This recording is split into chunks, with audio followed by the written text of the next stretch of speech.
Learn Tamil from മലയാളത്തിൻ്റെ മറ്റൊരു പുതിയ എപ്പിസോഡിലേക്ക് സ്വാഗതം. ഇന്ന് നമ്മൾ തമിഴ് സ്വരാക്ഷരങ്ങളാണ് നോക്കുന്നത്.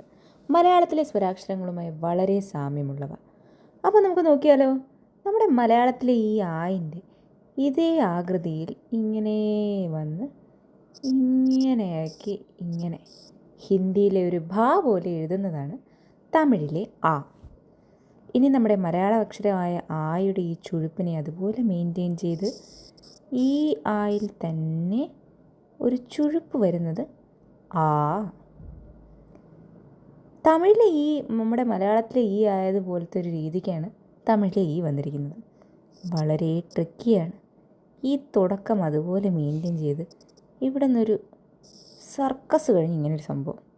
പക്ഷേ ഈ എന്നുള്ള അക്ഷരം അധികം തമിഴിൽ നമ്മൾ വായിക്കാൻ ഉപയോഗിക്കാത്തത് കൊണ്ട് തന്നെ നമ്മൾക്കധികം ബുദ്ധിമുട്ടുണ്ടാകാറില്ല.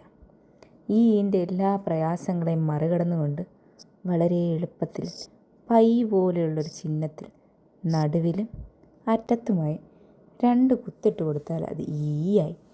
ഇനി മലയാളത്തിലെ ഊ തന്നെ കുറച്ച് നീട്ടം കൂട്ടിയായാൽ തമിഴിലെ ഊവായി. ഇനി ഈ ഊ എന്ന ഈ അടയാളത്തിന് സമമായ രീതിക്ക് ഇവിടെ ഉപയോഗിക്കുന്ന ഊവിൻ്റെ അടയാളം ഇച്ചിരി വ്യത്യസ്തമാണ്. അത് ഇങ്ങനെ ഇങ്ങനെ ഇങ്ങനെ. ഈ അക്ഷരം നോക്കി വെച്ചിരുന്നു, കാരണം ഇവിടെയും നമ്മളത് ഉപയോഗിക്കും. ഇനി ഏ, ഈ ഏവിൻ്റെ ഈ ഒരു സംഭവം കണ്ടോ, ഇതുപോലെ തന്നെ.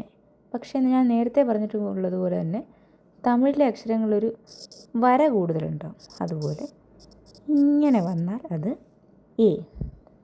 ഇനി ഈ ചുഴുപ്പിന് പകരം എല്ലാം കുറച്ച് സ്ട്രെയിറ്റ് ലൈൻസ് ആക്കി പോകുന്ന പോലെ ഈ ചുഴുപ്പിന് പകരം ഇങ്ങനെ ആക്കി കൊടുത്താൽ അത് ഏ. ഐ സിനിമ കണ്ടിട്ടുള്ളത് കൊണ്ട് തന്നെ നമ്മളിൽ പലർക്കും ഐ വളരെ സുപരിചിതമായിരിക്കും. ജ പോലെ വന്നിട്ട് താഴെ ധ, അല്ലെങ്കിൽ ഈ പോലെ വന്നിട്ട് താഴെ ധ. ഇനി ഓ നമ്മൾ കണ്ടിട്ടുള്ള അടയാളമാണ്, പക്ഷെ മലയാളവുമായി ശരിക്കും സാമ്യവുമുണ്ട് അവയ്ക്ക്. കാരണം മലയാളത്തിലെ ഓ പോലെ തന്നെ തുടങ്ങിയിട്ട് അവസാനത്തെ സംഭവം ഇച്ചിരി ഒന്ന് ചുഴിച്ചിട്ട് കൊടുക്കും. ഓ എന്നത് ഈ അടയാളത്തിന് പകരം ഒരു ചെറിയ ചുഴിപ്പ് കൊണ്ട് അവിടെ ഒതുക്കി.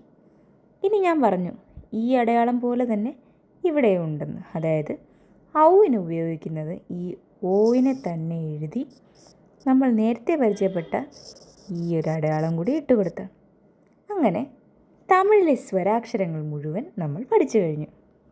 ബാക്കി ചില്ലക്ഷരങ്ങളും കൂട്ടക്ഷരങ്ങളുമായി വരുന്നത് വരേക്കും ബൈ.